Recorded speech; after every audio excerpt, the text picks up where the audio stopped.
지금 시각 7시 20분입니다. KBS.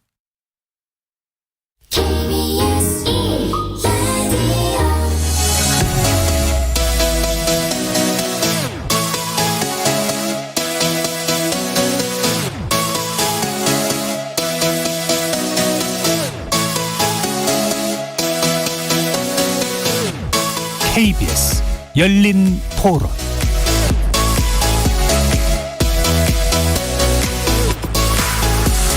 안녕하십니까. KBS 열린 토론 정준희입니다.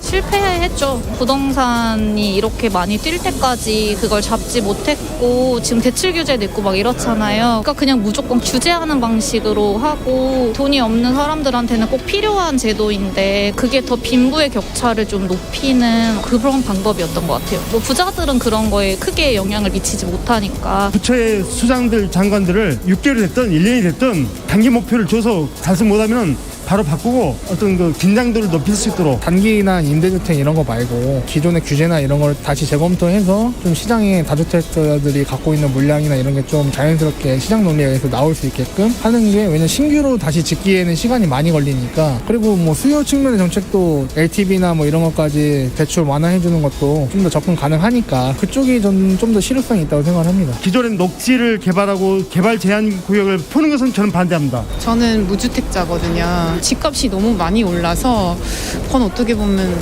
실패한 거나 다름이 없다고. 그러니까 이게 서민들의 격차가 더 심해진 것 같긴 해요. 부동산 있는 사람은 더 많이 늘릴 수 있는데 없는 사람은 아파트를 살 수 있는 방법이 더 이상 없잖아요. 지금 부동산 정책의 씁쓸한 자화상이고 저희 젊은 애들은 뭐 포기하는 거나 다름없죠. 어차피 인구는 계속 주는데 부동산 값이 계속 오른다는 게 말이 안 되고.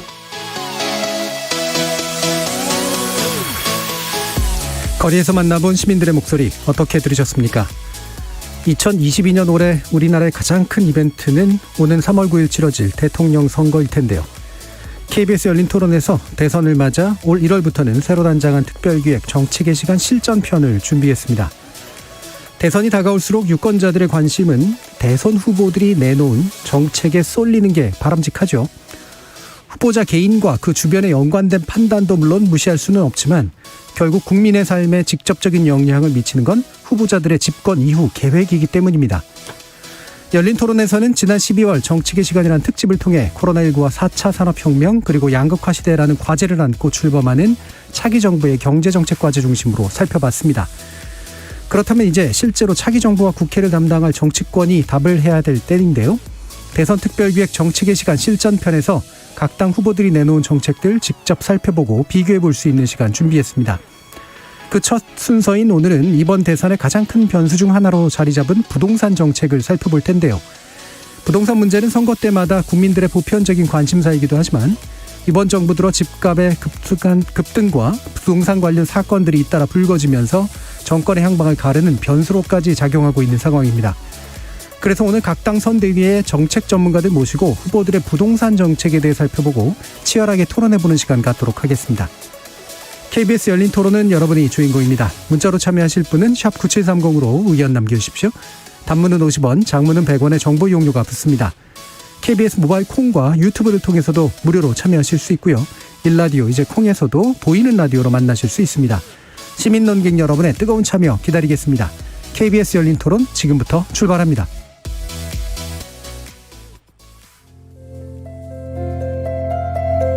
원칙을 좀 지키면 좋을 것 같아요. 그러니까 경제 논리는 좀 경제 논리를 풀고 정치 논리는 정치 논리를 풀어야 되는데 너무 급하게 내 임기 내에 빨리빨리 뭔가 제도를 개선해서 뭔가 인기를 끌어보겠다. 제대로 된 전문가를 좀 초빙을 해서 좀 새로운 사람을 좀 많이 육성해주는 정책, 그냥 포퓰리즘 말고. 부동산이 뭐 거의 폭망했고 대원칙은 안전망이 1번이고요. 최소한의 바텀라인, 그냥 내가 국민이면 떨어지지 않을 가장 밑반에 여랑 야랑 같이 맞대서 어떤 컨센서스를 이루어야 되지 않겠나 싶은 그런 생각입니다. 코로나 팬데믹이 낳은 경제 위기, 어느 것도 놓칠 수 없는 성장과 복지의 과제. 우리에겐 지금 준비된 경제 정책이 절실하다. KBS 열린 토론 연말 특집 정책의 시간.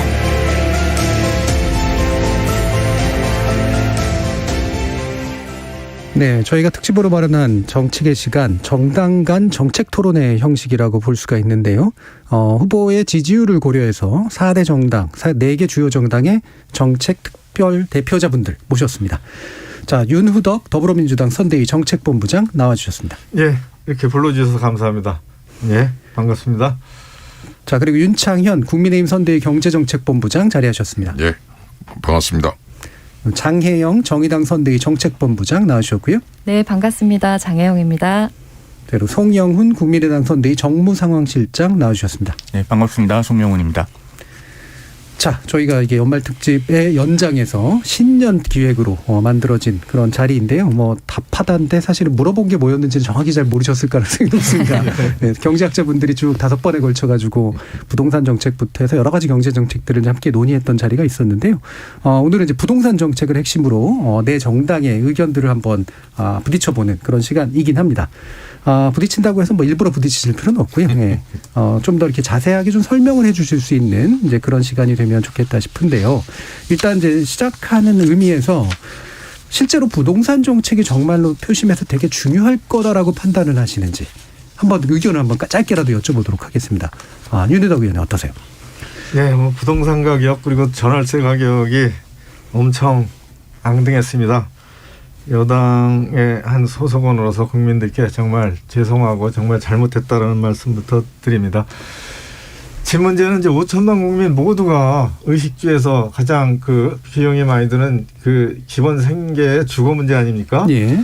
그렇기 때문에 이게 앙등을 하면은 그걸 감당할 수 없는 분들은 정말 절망에 빠지게 되죠. 정말 잘못했다라는 말씀 또 드리고요. 이게 선거에서 가장 중요한 문제라는 것은 뭐 여당이나 야당이나 다 똑같이 느끼고 있다 그렇게 생각을 합니다. 예, 예, 중요한 문제 분명하다. 그리고 여당으로서 잘못한 부분이 있다라는 부분까지 얘기해 주셨고요. 자, 그러면 윤창현 본부장님은 어떠세요? 예, 우선 제 직책이 아마 오늘부로 바뀌었는데 예, 본부장에서 아니고 본부장이 싹 다 그냥 뭐 예. 관계자라고 그냥 얘기해야 될 것 같아요. 핵심은 아니십니까? 예, 핵심은 아니지만 그래도 혹시 예. 전혀 아닙니다. 예, 알겠습니다. 핵심이면 이 자리에 안 나왔겠죠. 예, 윤창현 의원님이라고 생각하면 좋겠습니다. 예. 참 그 의식주라는 말이 그 세계 그 단어가 참 절실하죠. 그 중에 특히 주 아닙니까? 정말 그 모든 분들 그 참 너무도 많은 그런 관심 있으시고 근데 그 시장과 이제 문재인 정부가 전쟁을 벌이고 26번의 대책을 쏟아내면서 집값은 엄청나게 오르고 그러니까 관심을 더 가지게 만들어 버렸고 그리고 이제 값이 오르니까 그걸 포기하는 분들이 생기면서 옛날에는 3포 세대 연애, 결혼, 출산 3개 포기했는데 이제 거기에 5포 내 집 마련과 인간관계까지 포기했다는 5포 세대가 나올 정도가 돼버렸습니다. 그래서 저는 참 안타깝게 생각하고 이 부분에 대해서는 다음 정부에서 특단의 대책이 있어야 되고 여기에 대해서 국민 여러분들께서 좀 많은 또 심판을 내려주셔야 될 그런 문제가 아닌가 그런 생각도 듭니다. 예, 뭐 여전히 굉장히 중요한 부분이라고 이제 강조를 하셨는데 제가 사실 첫 번째 이런 질문을 드린 이유 중에 하나가 굉장히 중요했는데 약간은 그 최근 들어서는 관심도가 살짝 떨어지는 듯한 느낌도 없지 않아서 이거를 불씨를 되살리는 건지 아니면 실제로도 여전히 중요한 문제인지에 대한 판단이 좀 전략적으로도 중요한 것 같아요. 장혜영 의원님 어떠세요? 네, 최근에 관심도가 살짝 떨어지는 것 같다고 정준희 교수님 말씀하셨지만 저는 부동산 정책이라고 하는 것이 표심에 미치는 영향은 굉장히 확실하다라고 생각합니다. 문재인 정부 초기를 돌아보시면 굉장히 높은 지지율로 출범을 했었는데 지금 굉장히 강력한 이 정권 교체 여론을 마주하게 된 주된 계기 중에 하나가 바로 앞서 말씀해 주신 것처럼 치솟은 집값, 말하자면 실패한 부동산 정책에서 기인하는 부분이 있기 때문인데요. 근데 제가 좀 오늘 강조하고 싶은 부분은 저희가 부동산 표심이라고 표현을 할 때 그것이 사실은 한 덩어리의 동질적인 사람들을 이르는 것은 아니다라고 하는 부분이에요. 그러니까 앞서서 윤상현 의원님 말씀해 주셨지만 저희가 보통 이제 실수요자 혹은 뭐 이렇게 이미 주택을 소유하고 계신 분들의 관점에서 주로 부동산 표심이라는 얘기를 하지만 사실은 대한민국 국민의 44%에 달하는 집을 갖고 있지 않은 어느 쪽이냐면 세입자로 살아가고 있는 이제 무주택 국민들의 표심이라고 하는 것은 사실 어떤 내 집 마련의 꿈이라고 단순화할 수 없는 주거 불안 그리고 그 불안에 대한 어떤 해소에 대한 어떤 욕망 이런 욕구 같은 것들을 저는 진정한 부동산 표심이다 이렇게 보고 그걸 아주 간단하게 얘기하자면 주거 안정에 대한 강력한 욕망 이렇게 말씀을 드리고 그것을 누가 담보할 수 있을 것인가 이번 대선에서 그것이 굉장히 중요한 이번 선거에서의 향방에 영향을 미칠 것이다라고 생각합니다. 그러니까 무주택자로 분류될 수 있는 한 절반 정도 되시는 그런 국민들에게 어떻게 안정감을 줄 수 있을 것인가의 문제를 훨씬 더 중요하게 봐주셨고요.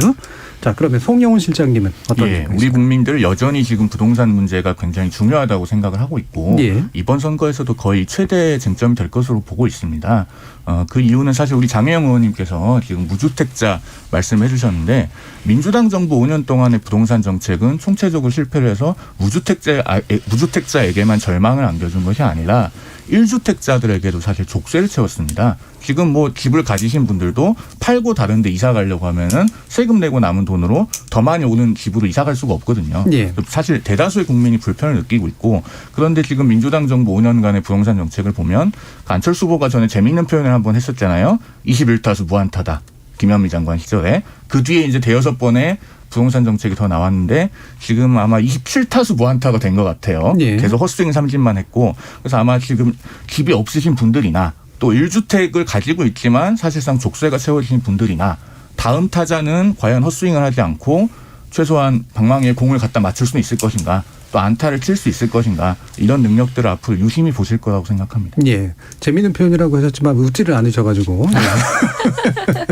이게 사실 웃을 일이 아니라서요. 그렇죠. 굉장히 잘 돌리셨습니다. 웃을 일이 아니다라는 말씀을 주셨는데요. 자, 그러면 이제 실제로 지금 우리가 따져봐야 될 굉장히 많은 강론들이 있긴 합니다만 아직도 약간 서두에 좀 가까운데요. 아까 장혜영 의원께서도 얘기했지만 누가 과연 이 정책의 핵심적인 수요자인가 그다음에 누구의 어떤 부분을 풀어주는 것이 정책에 있어서 핵심인가 사실 이 부분에 대해서도 굉장히 다른 견해들이 충분히 존재하기 때문에 현재 부동산 문제는 보통 그냥 집값 앙등으로만 표현이 되긴 합니다만 현재 부동산 문제의 핵심은 어디다. 그리고 그것의 원인은 무엇다에 대한 판단도 조금씩 다르실 수도 있을 것 같거든요. 이 부분은 한번 역으로 한번 들어보도록 하죠. 송영훈 실장님 의견 주시죠. 일단은 지금 민주당 정부의 부동산 정책 실패는 세 가지로 요약을 할 수 있습니다. 첫째는 시장을 모르는 것, 둘째는 시장과 맞서는 것, 셋째는 시장에 함부로 개입해서 경기 규칙을 멋대로 바꾼 겁니다. 첫째는 원인 쪽에 가까운데 문제는 문제는 사실 지금 두 가지가 다 있죠. 그러니까 주택 시장이라고 하면 우리가 뭉뚱그려서 주택 시장이라고 얘기를 하지만 사실은 주택 매매 시장이 있고 주택 임대차 시장이 있습니다. 두 가지가 다 불안합니다. 뭐 지금 주택 가격 자체가 2021년 10월 기준으로 서울 아파트 중위 가격이 지금 10억 8천만 원입니다. 엄청나게 많이 올랐죠. 근데 그것만 그런 게 아니고 2020년 7월 31일부터 개정된 주택 임대차 보호법이 시행되지 않습니까? 주택 임대차 보호법 개정으로 계약갱 신청권이 도입이 됐는데 그걸로 인해서 지금 전세 시장도 사실은 굉장히 불안합니다. 그리고 지금 1년 사이에 그 법을 시행하고 1년 사이에 반전세 비율이 서울 아파트에서 11% 정도가 증가했어요. 계약갱 신청권으로 인해서 2년간 잠겨 있었던 그 전세 매물들이 이제 내년 8월 정도가 되면 이제 시장에 나오게 됩니다. 매매 시장은 가격 급등의 문제가 있고 그렇죠. 임대 시장 자체 불안함이 있어서 일시적으로 눌러놨지만 지금 그 2년의 계약갱 신청권을 행사한 그 주택들이 내년 7월, 8월 되면 이제 재계약 시점들이 돌아오기 시작합니다. 그때부터는 인위적으로 눌러놨던 것들이 더 가격 급등으로 나타날 것이라는 불안 요인이 있는 거죠. 그런 문제가 있어서 그 문제의 원인은 시장을 모르고 그다음에 그리고 시장과 맞서고 그리고 시장에 개입해서 함부로 경기 규칙을 바꾸려고 했던 데 있다. 그렇게 보고 있습니다. 시장을 모르는 거는 2017년에 파리 부동산 대책이라고 기억을 하실 겁니다. 그때 김수현 수석이 간담회를 하면서 서울의 공급은 충분하다고 판단하고 있다. 이렇게 얘기를 했어요. 근데 사실은 그때부터 그 공급 스케줄을 보면은 공급 절벽이 예상될 수 있는 상황이었습니다. 실제로 그 민주당 정부 들어서 서울 주택 공급이 한 30% 이상 감소했던 걸로 통계에 그렇게 나오고 있습니다. 그래서 일단은 주택도 수요 공급의 법칙이 적용되는 그 시장의 일부라는 거를 망각을 했고 그다음에 잘못하면 경제학 교과서가 될 것 같아가지고요. 약간 발언 시간들 한 2, 3분 내로 조절을 해주셔야 될 것 같습니다. 나머지 내용들은 저희가 뭐 차근차근 말씀드릴 기회가 있으니까요. 일단 뭐 다음 분께 넘기도록 하겠습니다. 알겠습니다. 그래서 임대와 매매 두 개의 문제가 있었고 그것은 시장을 이해하지 못한 채 시장에 잘못 개입했기 때문에 나온 현상이다라고 진단을 해주셨고요. 자, 정의당의 장혜영 의원님. 네, 저는 문재인 정부가 출범하면서 처음에 세웠었던 부동산 정책의 핵심 기조는 적절했다고 생각합니다. 네. 한마디로 말하자면 주택 공공성을 강화하겠다는 것이었는데요. 근데 그렇게 좋은 목표를 세웠지만 그 목표를 달성하는 어떤 방법론 그리고 타이밍의 문제가 있어서 그 원칙을 제대로 확립하는 데 실패했고 그리고 우리가 코로나19 등등 이제 저금리부터 시작해서 닥쳐왔었던 어떤 유동성의 상황을 주도하지 못하고 오히려 상황에 종속되고 끌려다닌 문제가 굉장히 컸다 이렇게 말씀을 드리고 싶은데요. 좀 더 이제 자세하게 말씀을 드리자면 문재인 정권 초기에 보유세가 굉장히 강력하게 강화될 거다 이렇게 예상했던 분들 굉장히 많았습니다. 근데 문제는 하지 않았습니다. 그러니까 아마도 그것은 높은 이제 고공하는 지지율을 의식을 해서 눈치를 보다가 전 타이밍을 놓쳤다 이렇게 표현을 하고 싶은데 출범 1년이 훌쩍 지나서야 그러니까 부동산 시장이 좀 불안정해지고 나서야 불이 나게 9.13 대책이라고 하는 걸 내놓아서 이른바 핀셋 증세죠. 어떤 보편적인 증세도 아니고 고가주택이랑 다주택자들의 종부세 세율을 인상하는 이런 핀셋 증세를 뒤늦게 했단 말이에요. 근데 이렇게 개혁의 골든타임을 놓치고 나니까 이런 핀셋 증세라고 하는 것이 적절하게 작용하지 않았었고 게다가 이런 상황에서 어떤 코로나19로 인한 그리고 또 저금리로 인한 이제 유동성이 공급이 되는데 이 유동성을 이렇게 좀 시장에 과열되지 않도록 하는 잡아주는 기제가 보유세도 그렇고 그리고 다른 하나를 얘기하자면 대출 규제의 문제에 있어서도 계속 뒤늦게 핀셋 규제들을 반복해 왔기 때문에 결국에는 상황에 이끌려 다니게 되어서 이런 집값 고공 행진을 시민들이 괴롭게 마주하게 되지 않았나 이렇게 생각을 합니다. 공공성이라는 목표 설정은 괜찮았는데 그 공공성을 실현하지 못한 게 문제고 그 실현하지 못한 이유는 핀셋 규제라는 이름하에 계속 시간을 지체해서 규제를 적용했기 때문이다. 이렇게 이제 진단을 해주셨습니다. 그렇게 분석합니다. 네, 사뭇 약간 다른 접근법이죠. 자, 윤창현 국민의힘의 윤창현 의원님. 앞서서 참 좋은 말씀 잘 들었고요. 저는 이제 이렇게 봅니다. 이 정책이라는 것이 명분이 있고 실리적인 요소가 있어요. 근데 가끔 두 개가 잘 안 맞을 때가 있어요. 명분은 좋은데 실리적으로는 잘 안 되는 게 있고 명분은 조금 약한데 실리적으로 얻을 수 있는 이런 정책이 있는데 이 부동산 시장에 대해서 우리 문재인 정부는 공급화를 하는 사람은 토건족 그리고 그걸 사들이는 사람은 투기꾼 좀 약간 이런 분위기예요. 단순화시켰고 악화시켰다. 그래가지고 투기꾼과 토건족이 만나서 만들어내는 시장 이거 뭐 기본적으로 별로 좋은 시장이 아니죠. 그러나 이런 식으로 명분적 관점에서만 접근을 하면 실리적 관점에서 집값이 오르게 만들어 놔가지고서 굉장히 힘들어질 수 있거든요. 예를 들어 2주택 이상자 이런 분들이 전월세 공급자 아닙니까? 그럼 이제 이런 분들한테 약간의 혜택을 줬던 적도 있어요. 그러다 임대사업자를 다 폐지해버리고 막 그냥 양도세도 올리고 이러니까 이분들이 집을 안 내놓으니까 매물 잠김 현상이 일어나가지고 더 매매값이 올라버리는. 그래서 신규 주택도 억제하고 또 기존 주택 매물도 안 나오고 이러니까 막 오르는 거 아닙니까? 그럴 때 이제 이런 분들을 조금만 달래가지고 매물이 나오게 만들어줄 수 있다면 요거는 명분은 조금 약한데 실리가 있거든요. 왜? 그 가격이 떨어지면 그만큼 무주택자가 싼 가격으로 주택을 살 수 있는 거 아닙니까? 그리고 이렇게 그 명분과 실리를 조화를 해가면서 이렇게 강약, 중강약을 조절하는 그런 그 호흡을 만들어내질 못하고 명분 위주로 계속 누르는 거죠. 그냥 보유세도 올리고 거래세도 올리고 그러면서 공급은 별로 안 되고 이러면서 제가 볼 때 명분도 놓치고 실리도 놓친 게 아니냐. 이런 면에서 이 시장에 대한 접근을 함에 있어서 조금 좀 이런 조절, 호흡 조절에 실패한 부분이 결국 이런 결과로 이어졌다 이렇게 보고 있습니다. 시장 주체 중에 이제 주로 공급자 그리고 다주택자들을 악마화하는 방식으로 좀 접근하면서 시장을 좀 달래지 못한 좀 달래는 부분. 그렇기 때문에 오히려 의도한 바를 성취하지 못한 이런 문제가 있었다. 그러니까 상당히 좀 실리적인 접근에 있어서 지나치게 명분이 눌러버린 그런 측면이 있다라는 말씀이죠. 그 실리가 사실은 나중에 무주택자한테는 더 좋은 거거든요. 알겠습니다. 자, 그럼 민주당의 윤우덕 의원님. 예, 지적하신 말씀 다 가슴에 새기겠습니다. 적절한 지적이라고 생각을 해요. 뭐 변명의 여지가 없습니다. 네, 우리 문재인 정부 초기에 이제 시장에서 이걸 이제 부동산 문제를 시장의 수급 조절 문제를 정책의 중심에 뒀어야 됐는데 그러지 못했다라는 걸 뭐 예. 솔직히 시인을 합니다. 그 시점에서 그전 정부에서 부지 공급이 부족해서 이제 문재인 정부에서 신규 주택 공급이 부족하다라는 것을 빨리 판단하고 초기서부터 공급 대책을 세웠어야 되는데 거기서 이제 타이밍을 놓쳤죠.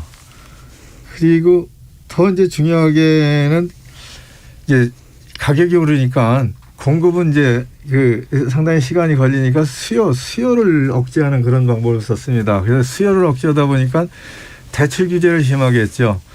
이것이 이제 생애 최초 주택을 구입하는 사람들이나 또 잔금이나 이 중도금을 치러야 하는 분들한테 상당한 어려움을 주고 있죠. 지금까지도 그건 주고 있습니다. 그래서 이 대출 규제 방식을 이 주택가격 안정에 사용했다라는 거는 뭐 어쩔 수 없는 측면이 있다 하더라도 그 실수요자에게는 큰 고통을 줬다는 건 뭐 분명합니다. 그리고 현재에서는 가장 큰 문제는 거래 절벽이죠. 매매가 무척 위축돼 있어서 사실은 시장 가격이 아닌 왜곡된 가격으로 이제 시장이 굴러가고 있는 거죠. 그래서 어떻게든 매매 시장에 매물이 나오게 하는 방법을 좀 숨통을 틔워서 매매 시장에 매물이 나와서 가격이 좀 하향 안정되게 해야 되는데 이제 그러한 조치들을 좀 신속하게 취하지 못했다라는 그 자승자박을 했다라는 그런 말씀을 좀 드리고요. 그 집을 아직 못 가지신 분들 입장에서는 이제 매매 가격이 상승하면 전월세 가격이 상승합니다. 전월세 가격이 상승하면 매매 가격이 상승하고 동전의 양면이죠. 그래서 매매 가격을 어떻게든 그 공급과 수요를 잘 맞춰내서 하향 안정화시키고 그리고 또 전월세 시장도 안정화시키는 게 그게 이제 주요 정책의 목표죠. 근데 몇 가지 정책은 정말 지금 와서 반성하는데 거꾸로 가는 정책을 했던 게 앞서서 세 분이 지적하시는 거는 그대로 시인합니다. 그러니까 문제도 시인하고 원인도 대략적으로 이제 시인을 하시는데 정확한 진단을 하고 계시다라고 이렇게 자인합니다.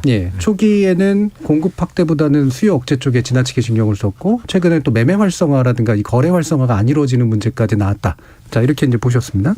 자, 뭐 이거 하나하나 가지고 다 이제 또 이제 뭐 토론할 만한 여유는 좀 없긴 하고요. 공급 얘기가 나와서 이 부분도 좀 견해가 좀 다르실 수가 있는데 대체로 다 공급을 어떻게든 하겠다라고 하는 게 현재 후보들의 주장이긴 합니다만 한번 좀 다른 느낌이 있습니다. 일단 이게 순서대로 얘기하는 것보다는 차라리 좀 다른 걸 먼저 얘기 좀 들어보는 게 좋을 것 같은데요. 정의당의 장혜영 의원께서 이 지금 심상정 후보가 내세운 게 200만 원 공급인데 이건 공공 공급이고, 네, 맞습니다. 그렇죠? 민간에 대해서는 특별하게 언급을 안 하는 게 맞다라고 지금 보신 것 같아요. 네, 맞습니다. 왜 그런지 한번 얘기를 해주시죠. 앞서서 시장의 어떤 자율성이나 그런 이제 시민들의 욕망이 좀 자유롭게 발현될 수 있는 부분을 존중해야 된다는 얘기를 하셨었는데요. 정의당도 전적으로 그 부분에 대해서는 공감합니다.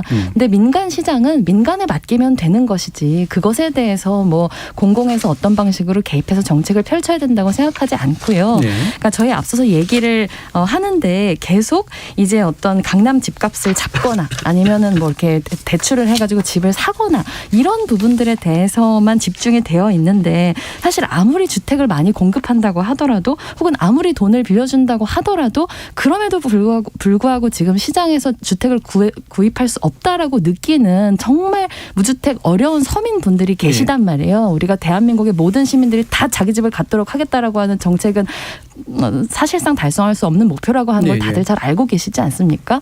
그 문제에서 출발하는 것이 정의당에서는 이 부동산에 얽혀있는 여러 가지 문제들을 푸는 것의 시발점이다. 이렇게 말씀을 드립니다. 그래서 저희가 이제 집중하고 있는 것은 이제 공공 공급이고 이제 심상정 정부가 출범한다면 그 임기 안에 이제 공공 임대로 100만 호 그리고 공공 자가로 또 100만 호를 이렇게 공급을 하는 것으로 하고요. 그리고 그 공공 임대 같은 경우에는 지금 20년 장기 임대 기준으로 대략 우리 주택의 5% 정도가 장기 임대 주택인데요.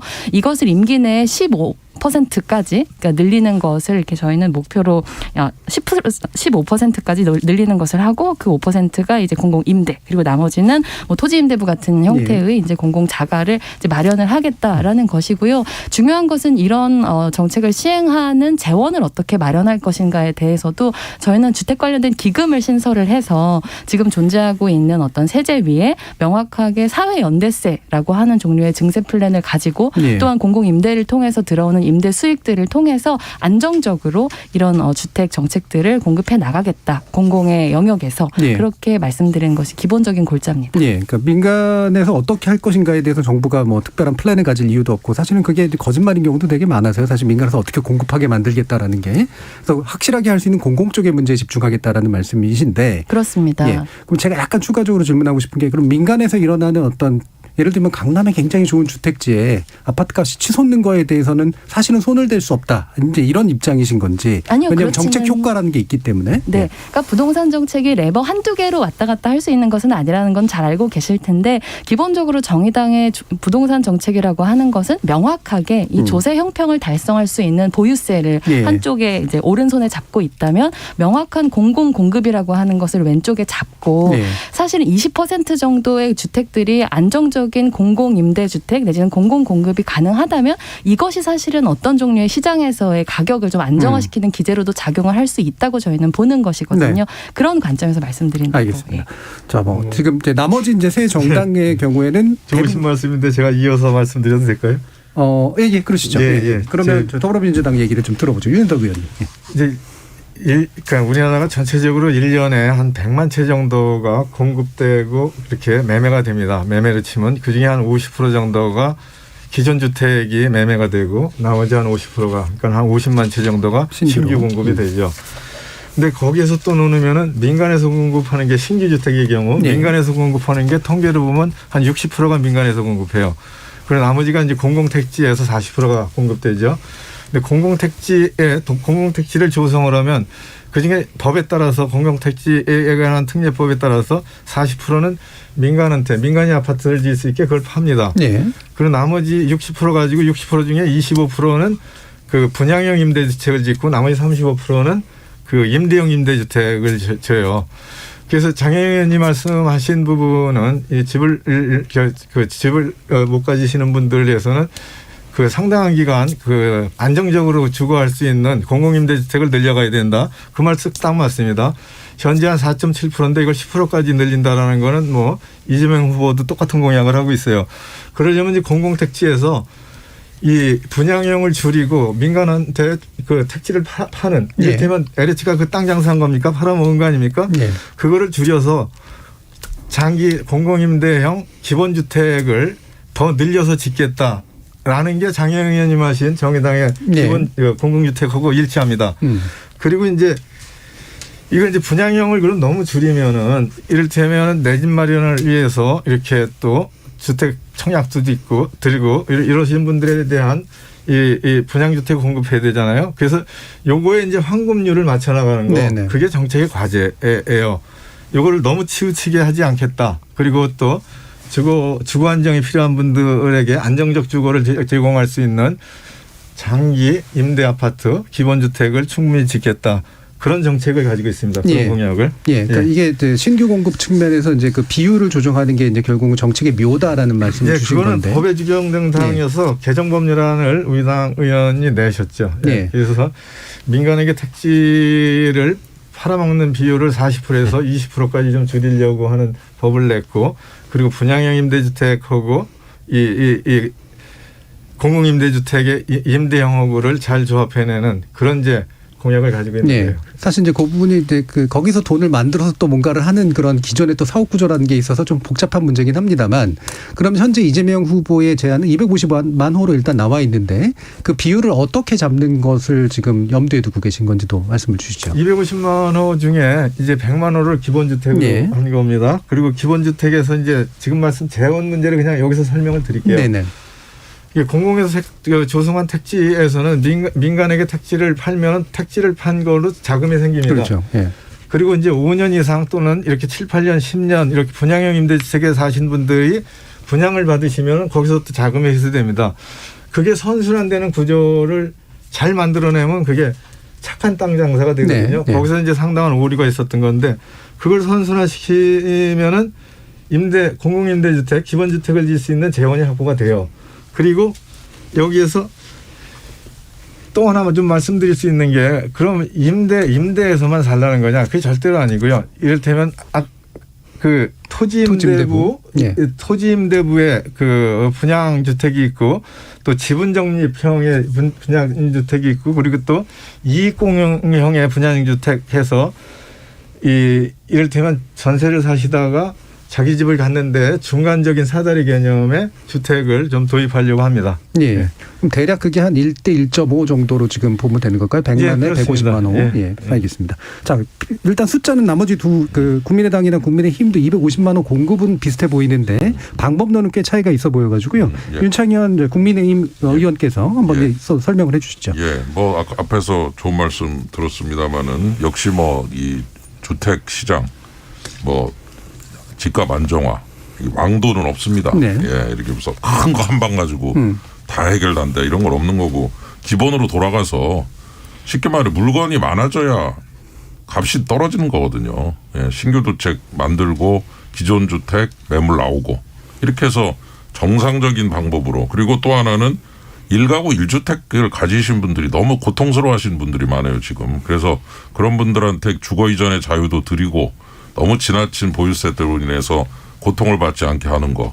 그 집 팔고 이사 가라 이런 얘기를 정부가 하는 거는 좀 너무한다고 생각이 들고요. 예. 그래서 그런 거를 기본으로 깔고 250만 원 다 비슷한 수준입니다만 청년 원가주택 30만 역세권 첫집주택 20만 요건 저가주택입니다. 네. 저가로 50만 정도를 공급을 하고 나머지 200만은 민간에서 이루어지도록 하되 수도권에서 반 정도 130만 정도가 나오도록 유도하고 나머지 이제 보유세 문제 이런 부분도 정상화시키고 그리고 양도세도 한시적으로 좀 인하를 해서 매물 잠김 현상을 완화를 시키면 거기에서 집값 안정이 이루어질 경우에 결국 무주택자가 좀 더 싼 값으로 살 수 있도록 유도한다. 이런 정도가 저희들의 그런 큰 그림으로 가지고 있어서 어떻게 보면은 뭐 큰 거 한 방 없냐 이런 얘기를 하실 수도 있지만 저는 큰 거 한 방 찾다가 결국 거꾸로 원하는 목표를 달성 못하는 경우를 하도 많이 봐서 여기에 있어서는 적어도 겸손하게 시장과 싸우지 말고 시장과 같이 협력을 해서 정부가 원하는 목표를 달성하는 것이 훨씬 더 효율적이다라는 사실을 분명히 인식하고 있습니다. 대략적으로 250만 원 안에 이제 청년이나 저소득층을 대상으로 해서 좀 더 공공 사이드에 가까운 게 약 50만 원 정도. 나머지 200만 원가 좀 소유가 가능한 이제 시장이 공급하는 물량. 예, 뭐 청년도 소유가 되는 겁니다. 소유는 청년 원가주택은 그 원가에 공급을 하고 싸게 사는 대신에 나중에 팔았을 때 30%는 양보해라. 70%는 가져가고 그런 정도로 만들고 있습니다. 알겠습니다. 자, 그러면 국민의당은 어떻습니까? 국민의당도 지금 전체적인 주택 공급 목표를 250만 호로 설정하고 있는 것 같습니다. 다만 이제 그중에서 저희가 100만 호는 토지 임대부 안심주택으로 공급할 계획을 갖고 있습니다. 그러니까 아시다시피 이제 우리가 아파트를 사면은 그 아파트에 대지 지분이 결합돼 있지 않습니까? 대지는 이제 국가나 공공이 소유하면서 토지 임대부로 공급을 하는 거죠. 지금 현재 주택법에도 그 토지 임대부 주택을 공급할 수 있는 근거 규정들이 있기 때문에 40년까지 임대할 수 있게 돼 있거든요. 가능합니다. 그렇게 해서 그 100만 호 중에 50만 호는 저희가 청년들에게 우선적으로 공급을 해서 지금 아까 장혜영 의원님도 말씀하셨지만은 많이 공급을 한다고 해서 우리 국민이 다 집을 소유할 수 있느냐라는 질문을 하셨는데 토지 임대부로 공급을 하게 되면은 주택 가격이 현실적으로 한 반값 정도로 분양가가 떨어지겠죠. 그리고 거기에 더해서 45년 장기 모기지도 도입을 하려고 합니다. 45년까지 기간을 연장을 하고 그리고 그 중에서 이제 앞선 15년은 이자만 낼 수 있도록 그러니까 경제력이 어느 정도 올라올 때까지는 이자만 부담하고 15년 지나고 나서부터 원금을 분할을 상환할 수 있도록 그렇게 하고 뭐 LTV도 한 80% 정도까지 허용을 하고 이렇게 하게 되면은 이제 청년 세대의 그 신규 주택에 대한 접근성이 굉장히 좋아질 겁니다. 그리고 제가 좀 덧붙여서 말씀을 드리고 싶은 거는 지금 3당이 250만 호를 공급하겠다는 목표는 같아요. 말로는 다 쉽게 할 수 있는데 우리가 이제 그 후보들이 내는 공약을 얼마나 믿을 만한가를 볼 때는 사실은 그 사람이 과거에 이제 어떤 행적을 했느냐 보고 판단을 해야 되는데 사실 이재명 후보께서 이제 경기도지사로 재임하시는 동안에 그 주택 인허가 실적을 보면은 과연 그 공약을 지킬 수 있겠는가 굉장히 비관적입니다. 예, 살짝 약간 벗어나는 것 같습니다. 왜냐하면 안철수 후보가 어떻게 했는지를 사실 우리는 과거에 짐작할 수가 없거든요. 그렇게 따지면. 조금만 말씀을 드리면 이제 8개월 정도 남기고 사임을 하셨으니까 앞쪽 3년만 놓고 비교를 해보면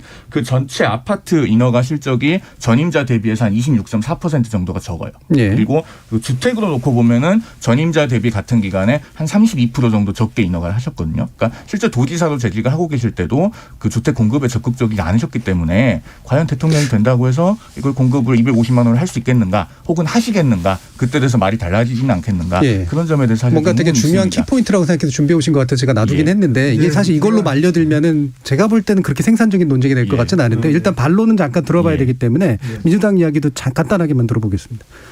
어느 당이나 지금 250만 호 주택 공급을 하겠다고 공약을 하고 있습니다. 근데 사실 문재인 정부가 부지 확보 기준으로 220만 호를 공급하겠다고 정부가 이미 발표를 했어요. 그리고 택지를 지정하고 있고 그거에 목표연도 하고 거기서 임기가 더 늘어나는 다음 대통령 기간 동안을 합치면은 250만 원은 사실은 작게 잡은 거죠. 작게 잡고 누구든지 달성할 수 있는 목표예요.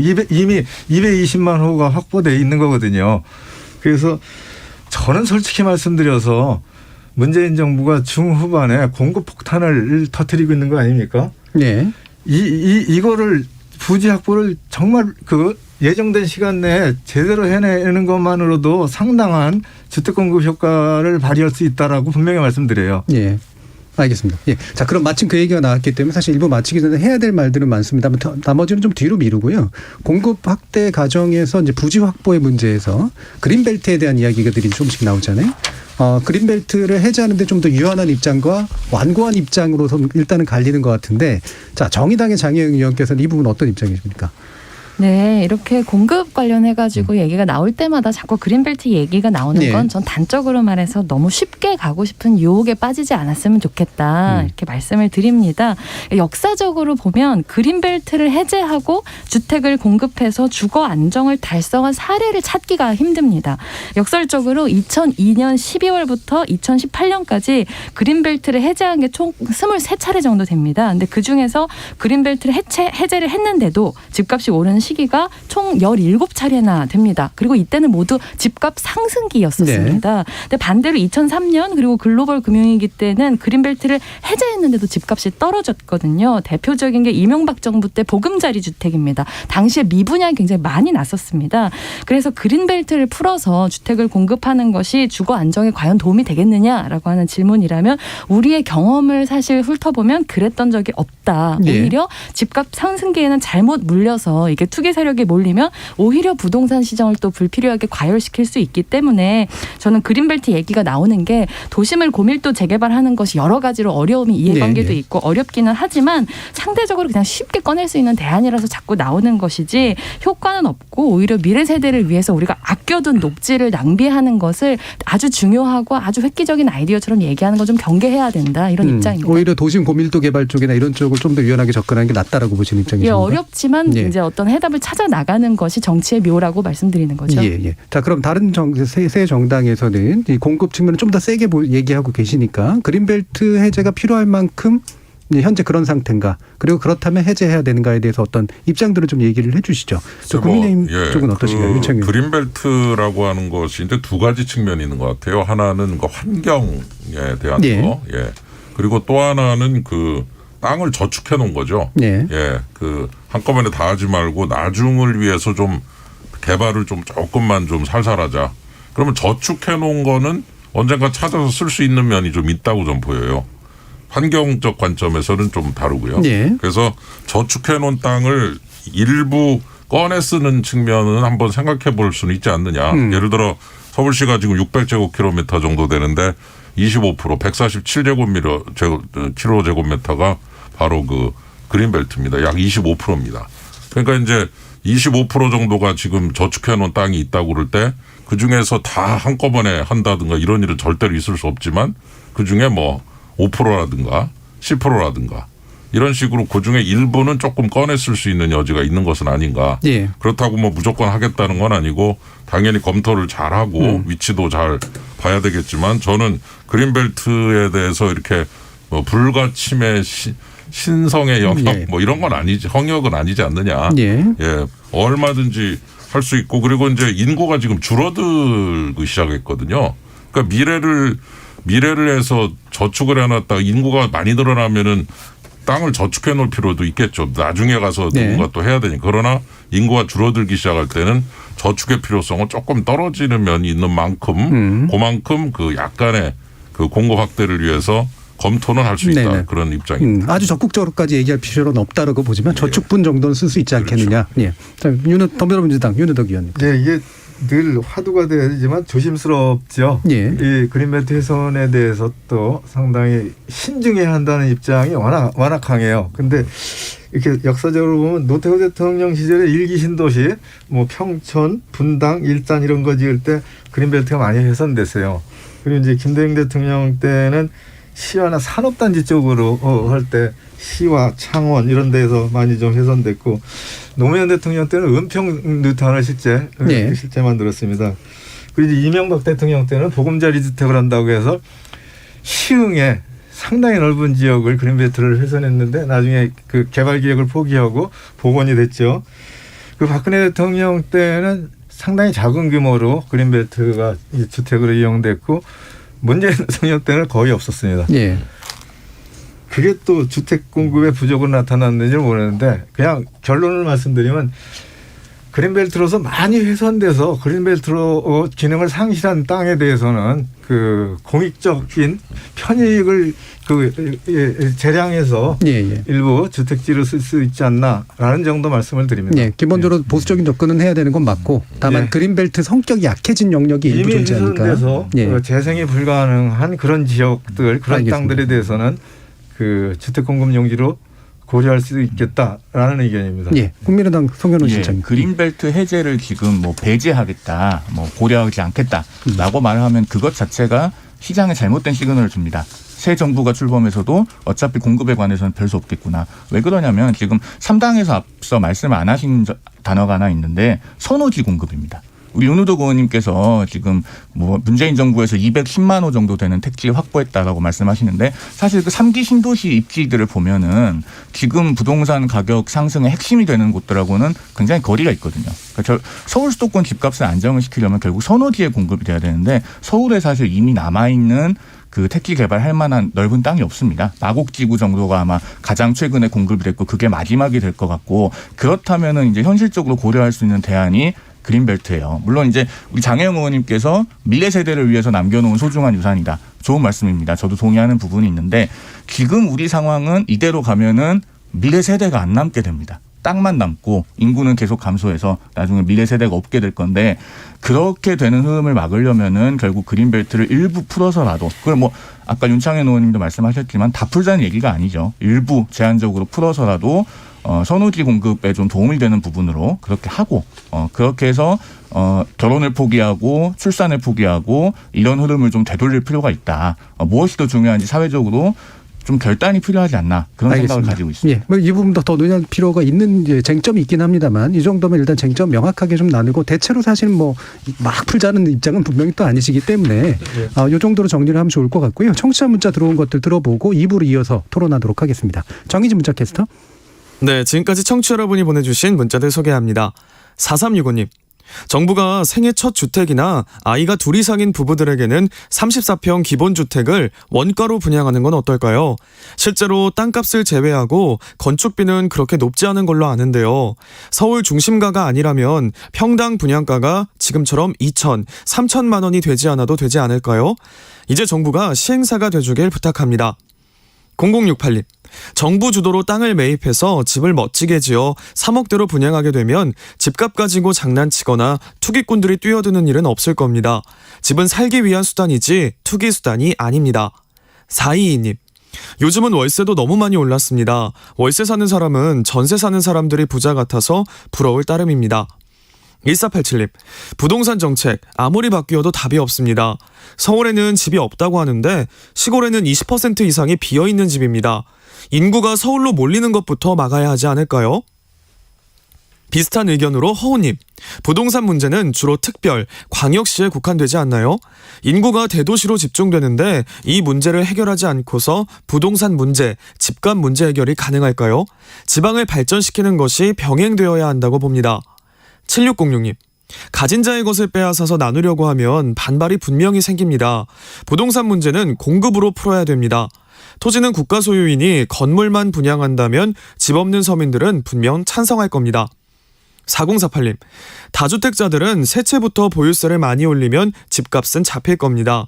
이건 정부가 강제해야 합니다. 집을 지어봐야 다주택자들이 다 매수해버리니 시중에 매물도 없고 집값이 잡힐 리가 없죠. 황정현님, 아파트도 자동차처럼 평수가 커지면 세금이 눈덩이처럼 커지는 주택 누진세 좀 만들어주세요 라고 보내주셨네요. 네, KBS 열린 토론, 이 시간은 영상으로도 생중계하고 있습니다. 유튜브에 들어가셔서 KBS 1라디오 또는 KBS 열린 토론을 검색하시면 지금 바로 토론하는 모습 보실 수 있습니다. 방송을 듣고 계신 여러분이 시민 논객입니다. 계속해서 청취자 여러분들의 날카로운 시선과 의견 보내주세요. 지금까지 문자캐스터 정의진이었습니다. 토론이 세상을 바꿀 수는 없습니다. 하지만 토론 없이 바꿀 수 있는 세상은 어디에도 없습니다.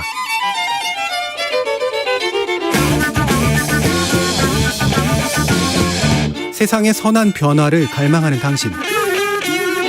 정답이 아니라 질문의 힘을 믿는 당신. 우리 KBS 열린 토론에서 만납시다.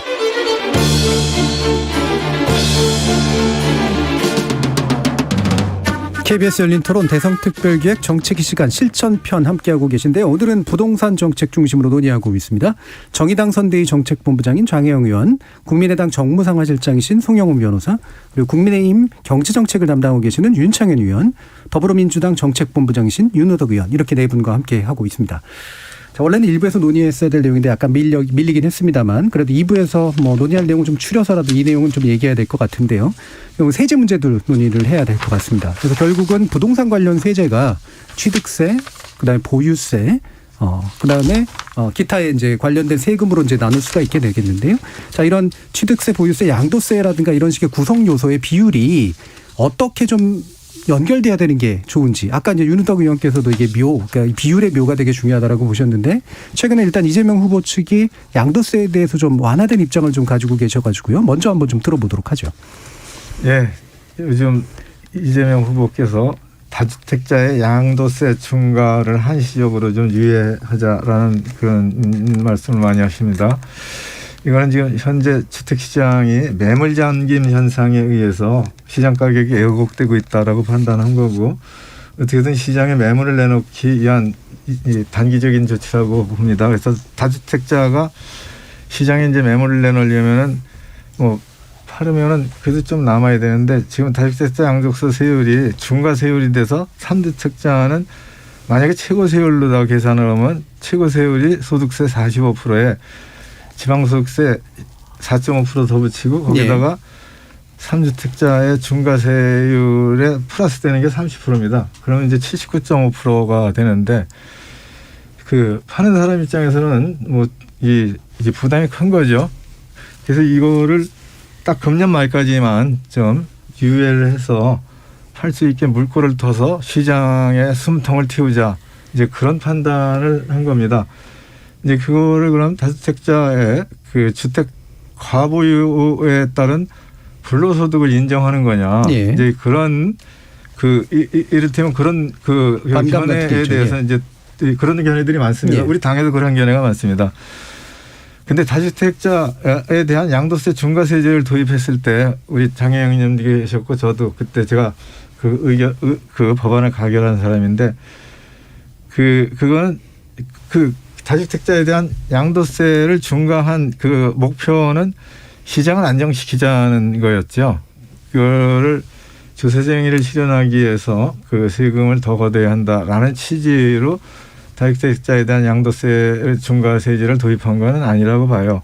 그래서 부동산 정책의 목표가 가격을 하향 안정화시키는 거이기 때문에 한시적으로 금년 말까지는 다주택자에 대한 양도세 중과를 한시적으로 유예하자, 이제 그런 의견을 가지고 있습니다. 네, 충돌하는 그런 견해들이 있지만 일단 우선순위가 높은 건 시장의 안정이라는 부동산 정책의 목표에는 그렇게 판단하는 게 맞지 않나라는 의견을 저는 또 가지고 있습니다. 하지만 다주택자 양도세 중과세라는 방침 자체를 변화시키는 건 아니다. 이런 입장이세요? 연말까지만. 자, 그러면 국민의힘의 윤창현 의원께서는 어떤? 이 부분에서는 참 굉장히 유연하게 접근을 하시는 것 같아서 참 의외입니다, 사실. 이 문제는 양보를 못할 거라고 생각을 했는데 민주당에서 이거를 양보하는 식으로 얘기를 하는 거를 보면서 참 역시 실리라는 것도 중요하구나라는 것을 다시 한번 느끼게 되고, 저희들은 한 2년 정도 유예기간을 생각하고 있어요. 1년은 조금 짧은 것 같고요. 왜냐하면은 매물 잠김 효과라고 하는 것이 생각보다 크고, 그리고 요 기간이 지나면 다시 80%까지 올라간다. 요 기간 내에는 약 한 50% 내지 한 60% 정도다. 그럴 때 좀 팔고 싶은 생각을 많이 하게 되거든요. 그러면은 매물이 일시에 쫙 나오게 되면은 거래 성사 여부와 상관없이 가격은 떨어집니다. 분명히 빠집니다. 그렇기 때문에 저희들이 이런 거를 검토하고 하자는 거는 그분들이 50%는 60, 40% 정도 그 이익을 가져가는 것은 조금 안타깝지만, 그러나 싼 가격에 주택을 살 수 있는 분들이 생긴다는 것 자체가 좋은 거 아니냐.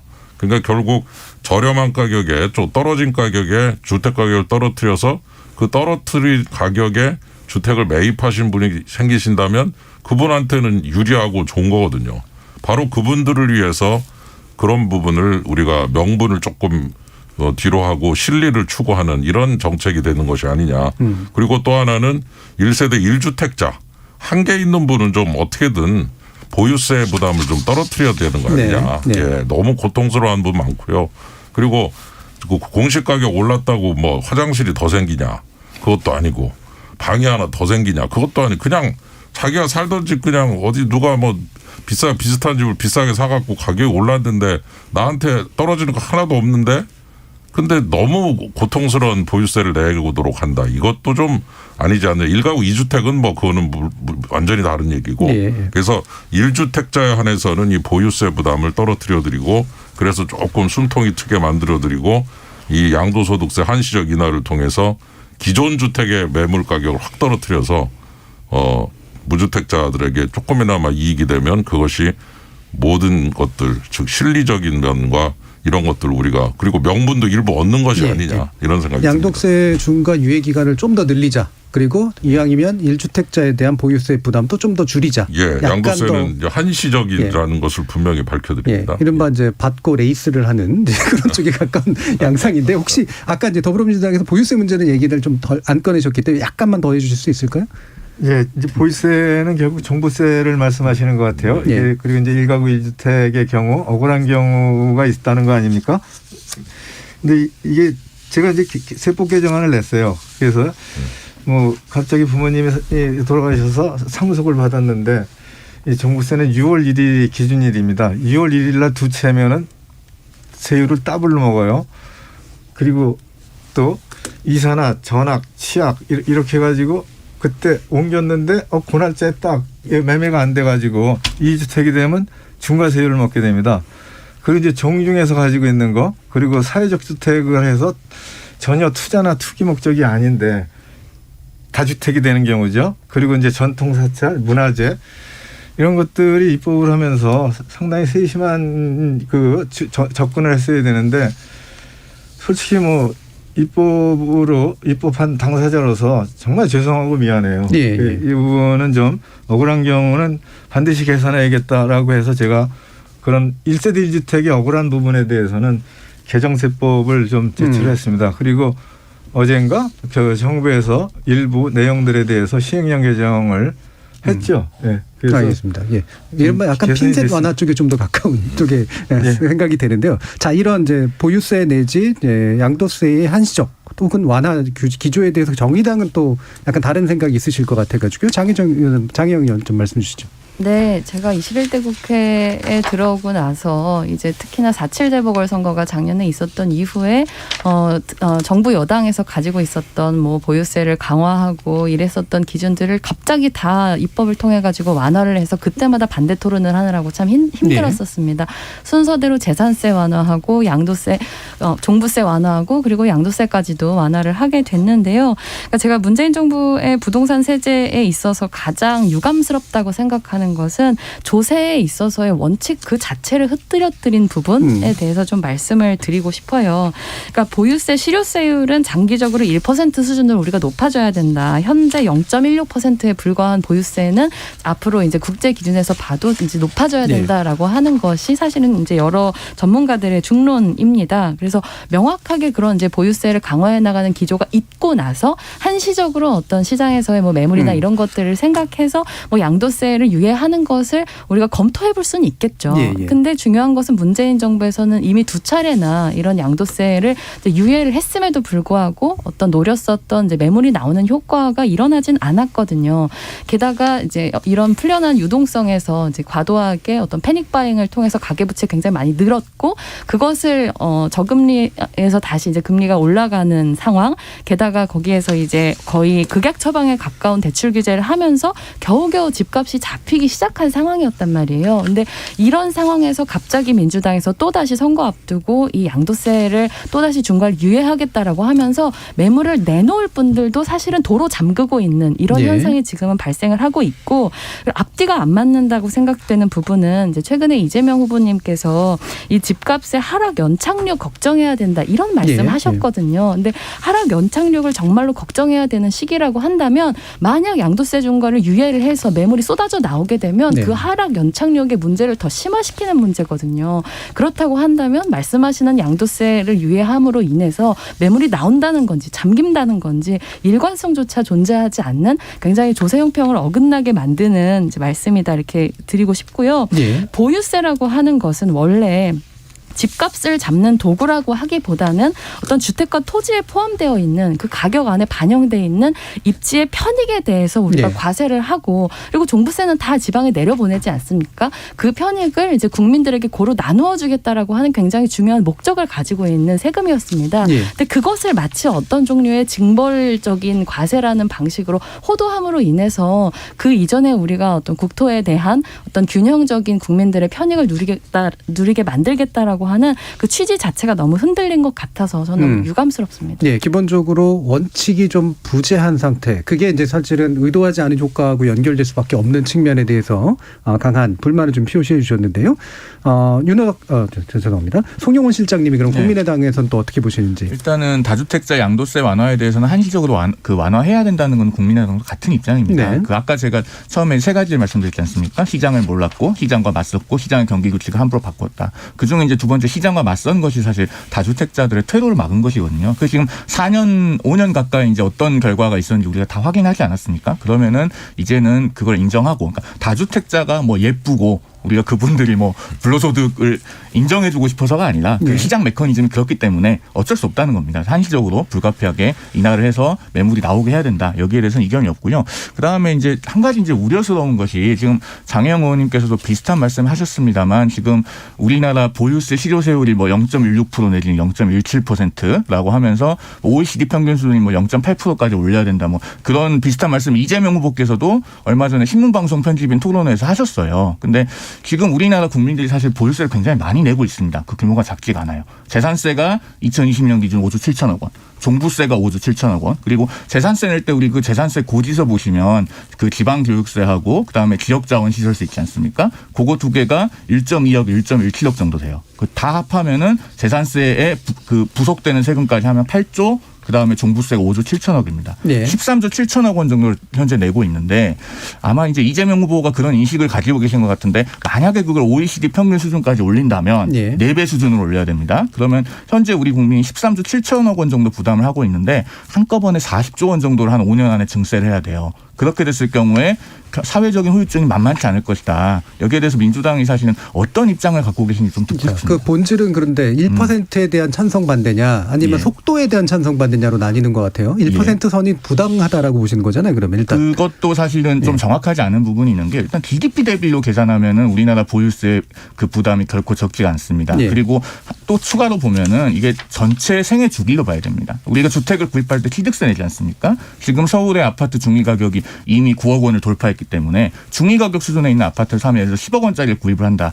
3,300만 원 정도 취득세를 냅니다. 다른 나라는 취득세 그렇게 높지 않거든요. 그리고 그 부분은 이제 취득세, 양도세, 그렇습니다. 보유세의 어떤 비율에 관련된 문제이기 때문에 그렇죠. 그 부분에서 전체로 봤을 때는 조세 부담이 나머지 조세가 있다라는 말씀이시죠. 자, 아까 민주당 의견을 좀 여쭈셨기 때문에 민주당 간단한 답변을 좀 듣죠. 보유세 1%라는 거는 어떻게 보면은 철학적 목표라고 생각을 합니다. 지금 이제 0.17 정도 된다는 거 아닙니까? 보유세 이제 비율이 재산세하고 종부세가 해당되겠죠. 그리고 이제 작년이 됐네요. 작년에 이제 종부세가 좀 세율이 높아지고 그 과세 방식이 달라져 가지고 많이 늘었어요. 그렇게 돼서 그게 반영되면 한 0.19나 0.2 정도까지도 갈 수 있다라고 이렇게 분석하는 학자들도 있어요.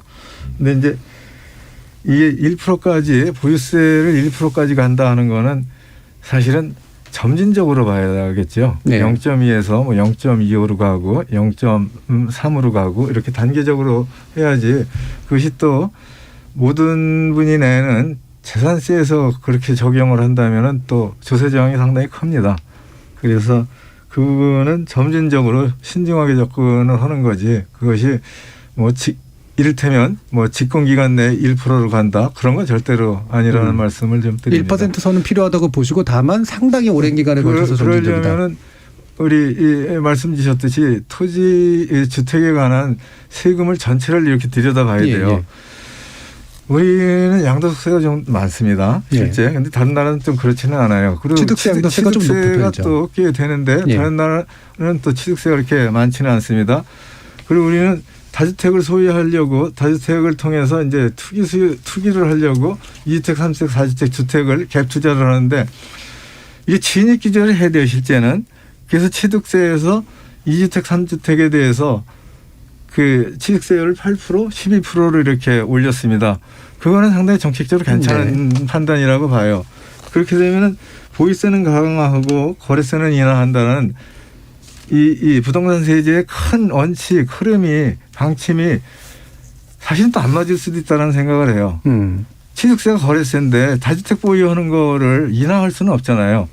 그래서 저는 솔직히 다주택자의 취득세는 좀 더 강화해서 1가구 1주택 강화하고 1가구 1주택의 취득세는 좀 더 내려져야지 않나 그런 생각을 합니다. 예. 자, 그럼 또 지금 윤석열 후보 측은 이제 종부세는 폐지하고 재산세로 통합하자 그 컨셉을. 그거는 1가구 1주택만. 1주택에 한해서. 2주택은 아니고요. 2주택부터는 종부세는 유지한다. 그러니까 이제 결국 뭐 이게 최목을 어떻게 하느냐라고 하는 거보다 더 중요한 게 얼마를 내느냐가 중요한 거거든요. 얼마짜리 주택인데 얼마를 내느냐인데 하나를 가지신 분, 특히 노령층 같은 경우는 소득이 좀 낮으신 분들도 있는데 그런 분들한테 살던 집에 좀 살 수 있게 해주는 것도 중요하지 않는가. 그런데 아까 말씀드린 대로 그냥 어떻게 하다가 이렇게 정책 실패로 가격이 너무 올랐는데 그 가격이 올랐는데 나는 여기 살고 싶은데 그거 가지고 있다는 이유로 그렇게 높은 그 소득에 비해서 굉장히 높은 액수를 그냥 내놔라. 그러면 그분은 소득에서 세금 내고 나면 가처분 소득이 확 줄거든요. 그러면 이제 소비도 줄어들고 여러 가지 그 삶의 또 질도 떨어지고 그래서 우리가 이 주거 이전의 자유 이런 것들 그다음에 또 이 대출을 이용해서 대출을 총량 규제를 해서 주택 가격 잡자.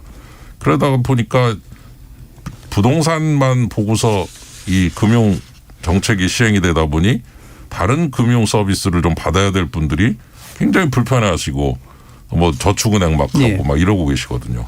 금융 서비스 받을 자유도 있는 거 아니겠습니까? 그래서 이런 거 부동산 때문에 거주 이전의 자유도 제한되고 그다음에 금융 서비스를 받을 자유도 제한이 되고 그래서 경제적 자유가 상당 부분 훼손이 되고 있어요. 이 부분 때문에. 그래서 저는 어떻게 보면 국민의 기본권의 관점에서 이 문제를 바라보면서 조금만 좀 경제적 자유를 좀 제고하고 경제적 자유를 더 많이 드리는 쪽으로 좀 가는 것도 우리가 국민들께 해드려야 될 것 중에 하나가 아니냐.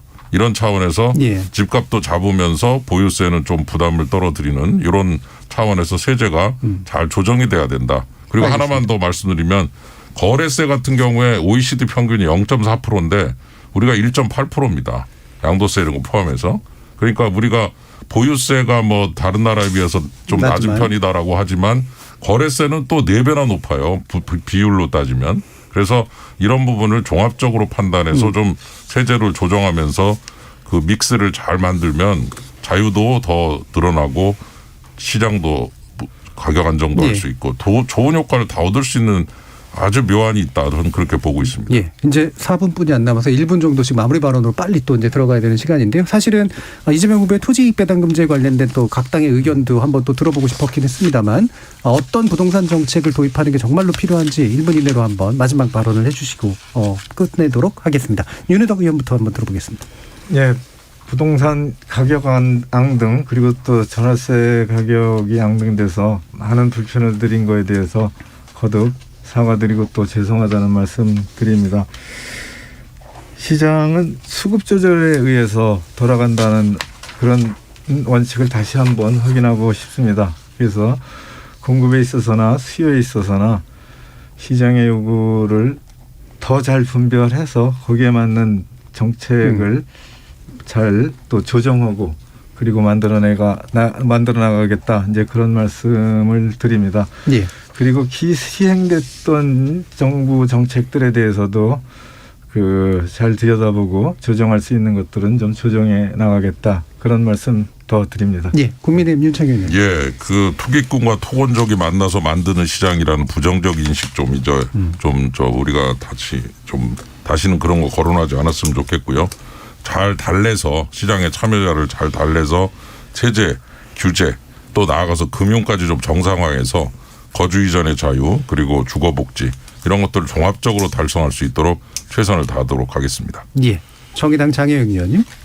네, 그 어느 때보다도 이 살아갈 공간이라고 하는 이제 주거 안정 정책으로서의 부동산 정책이 필요한 시점이라고 생각합니다. 그리고 그 시점에 우리가 정말로 가장 눈여겨봐야 하는 것은 아무리 많은 돈을 빌려준다고 하더라도 아무리 많은 공급을 해준다고 하더라도 그 집이 나를 위한 것은 아니라고 생각하는 가장 취약한 주거 계층에 속해 있는 시민들이라고 생각합니다.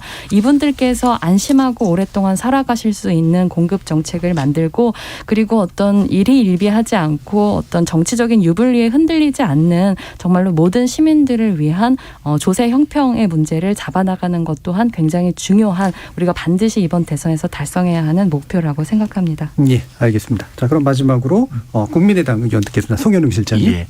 아마 이 방송 들으시는 분들 중에서도 그 민주당 정부 5년 동안 폭등한 서울 집값, 급등한 서울 전셋값을 견디다 못해 원래 살던 곳으로부터 멀리 떨어진 곳으로 이사하셔서 지금 아마 퇴근하시면서 광역버스 안에서 이 방송 듣고 계시는 분들도 있을 겁니다. 국가가 설익은 정책으로 이렇게 국민 한 사람 한 사람의 삶을 굴절시키는 것은 정말 해서는 안 되는 일이죠. 그래서 이것은 그 시장을 제대로 이해하지 못한 민주당 그리고 국민의 선택을 받지 못해서 이런 민주당의 잘못된 부동산 정책을 막지 못한 국민의힘 양쪽 모두의 책임이 있다고 생각합니다.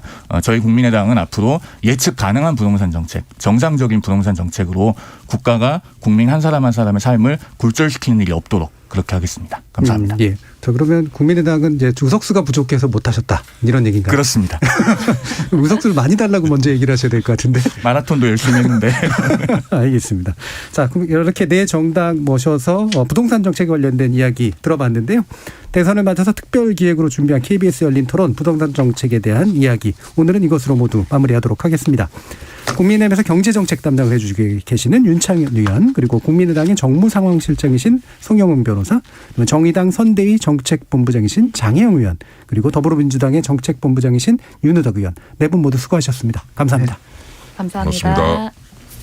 수고하셨습니다.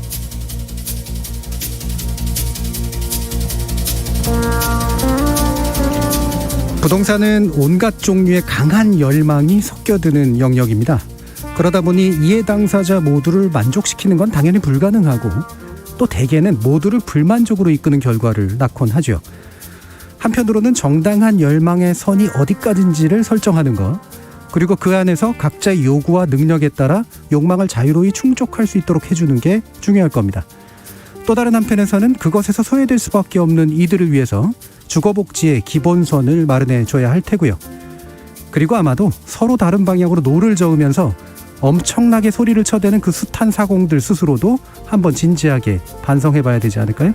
참여해주신 시민논객 여러분 감사합니다. 지금까지 KBS 열린 토론 정준이었습니다.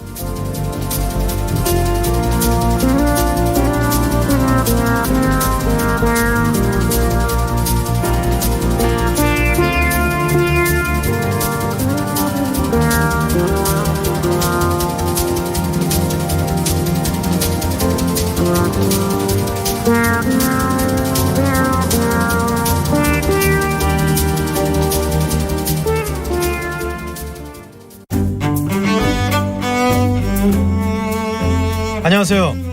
5년 만에 부활한 KBS 1TV 새 대하 드라마 태종 이방원에서 이방원 역을 맡은 배우 주상욱입니다. 안녕하세요. 저는 이방원의 부인인 원경왕후 민씨 역할을 맡은 배우 박진입니다.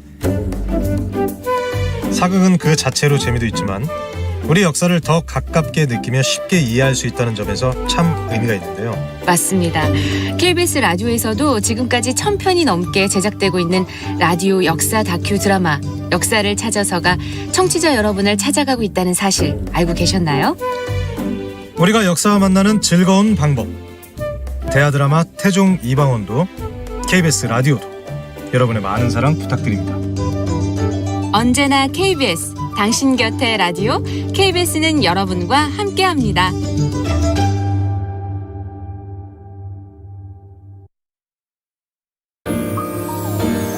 대한민국 중심 채널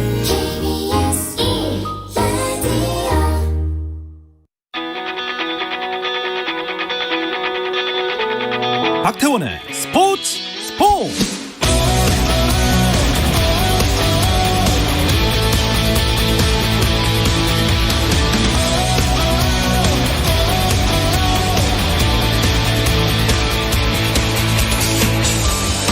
스포츠가 있는 저녁 어떠신가요? 아나운서 박태원입니다. 네, 오늘 이슈들을 살펴보는 스포츠 타임라인으로 출발합니다.